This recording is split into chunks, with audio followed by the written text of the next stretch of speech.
So quickly, I'll just go through.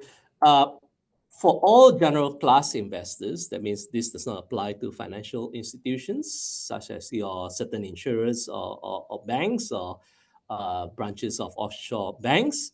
So in the past, where you look at the 60% of the average value of your Australian assets, and this is just a general description, you now look at 30% of your tax EBITDA as the limit.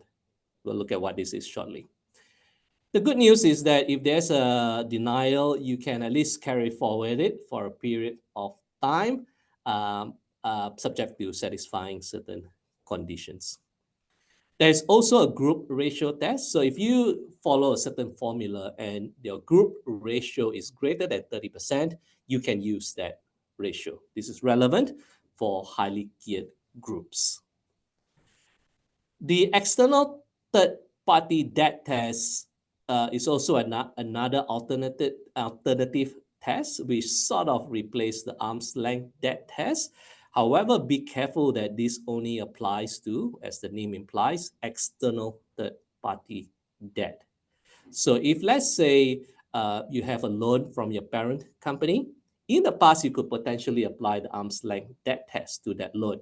Now, you cannot use the external third-party debt because it is not it's a related party debt.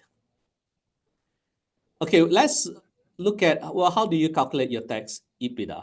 So it's fairly simple calculation, so easier than the past calculations. So you start with your taxable income, and that's including losses, recoupment of losses. So if you got prior losses, then you potentially have an issue there. So you start with your tax EBITDA, you add back your net debt deduction. So look at, stress the word net. So that's expenses minus income.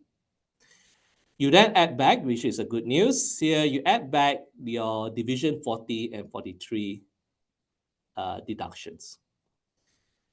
You then subtract any dividends together with associated franking credits and distributions from trusts and partnerships.